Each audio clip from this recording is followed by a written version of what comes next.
أعوذ بالله من الشيطان الرجيم. بسم الله الرحمن الرحيم.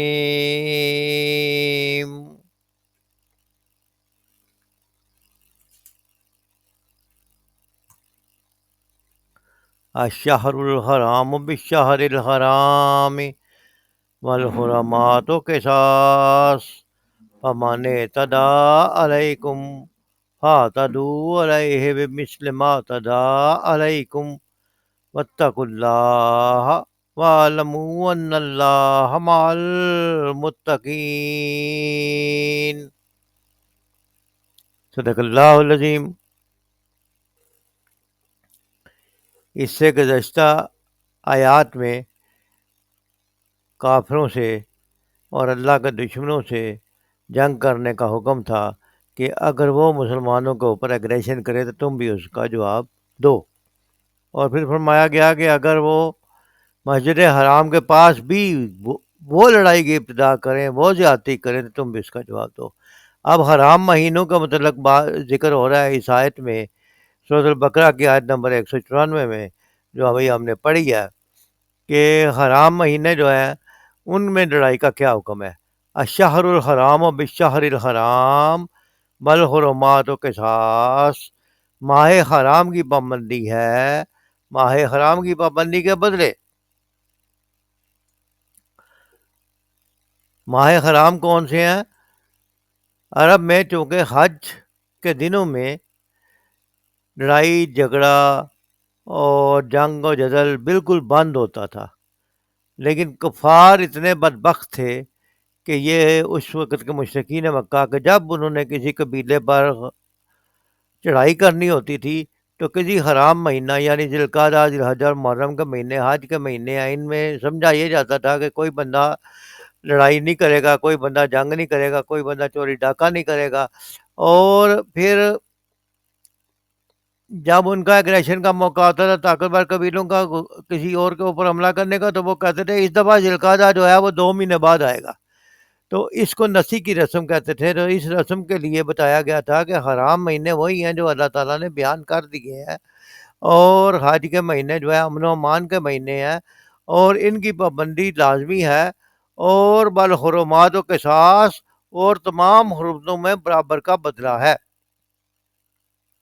فمن اعتدی علیکم، پھر جو زیادتی کرے تم پر، فمن اعتدی علیکم، جو تم پر زیادتی کرے، فاعتدوا بمثل ما اعتدی علیکم، تو تم بھی فاعتدوا اس پر اسی طرح زیادتی کرو، بمثل ما اعتدی علیکم، جتنی ہی اس نے زیادتی تم پر کی تھی. یعنی جتنا اس نے اگریشن کیا ہے اتنا ہی اس کو جواب دے سکتے ہو. حتیٰ کہ حرام مہینوں میں بھی اگر کوئی لڑائی تم سے کرتا ہے تو تم اس کی لڑائی کو، اس فتنے کو روکنے کے لیے اس کا جواب دے سکتے ہو، تو اس سے فتنے سے باز سکتے ہو.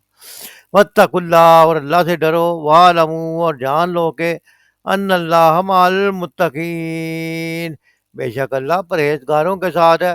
واتقوا اللہ واعلموا ان اللہ مع المتقین، اور اللہ سے ڈرتے رہو یا اللہ سے ڈر جاؤ، جان لو کہ اللہ تعالیٰ پرہیزگاروں کے ساتھ ہے. لہذا اگر تمہیں اللہ تعالیٰ کی مدد چاہیے تو اللہ سے ڈرتے رہو، تم خود اپنی طرف سے زیادتی نہ کرو، لیکن اگر کوئی زیادتی کرے تو اس کا جواب ضرور دو تاکہ اس کی زیادتی کا سلسلہ رک سکے.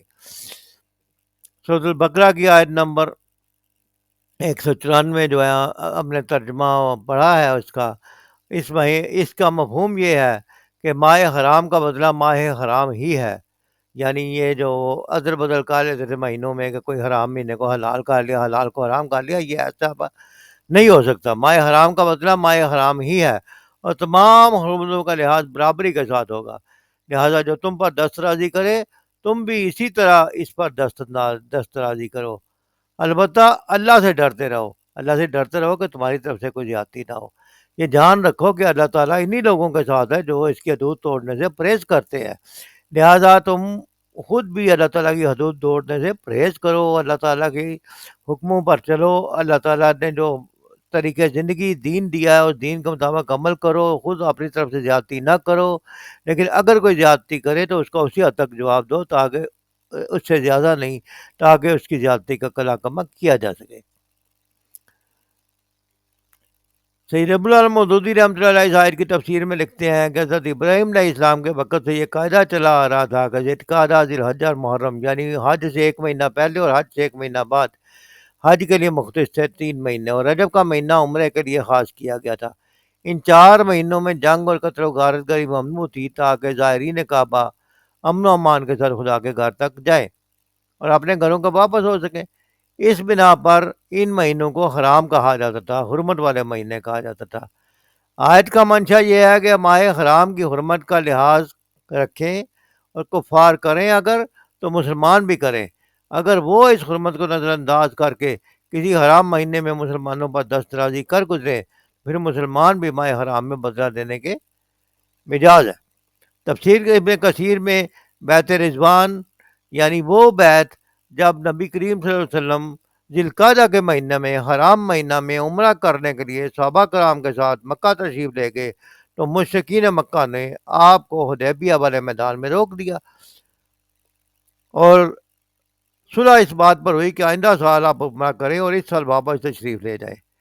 کیونکہ ذوالقعدہ کا مہینہ بھی حرمت والا مہینہ ہے تو چونکہ آئندہ سال جانے کا موقع دوبارہ آ رہا تھا تو یہ اس لیے کہا گیا کہ اگر وہ زیادتی کرے تو تم نے اس کا جواب دے سکتے ہو۔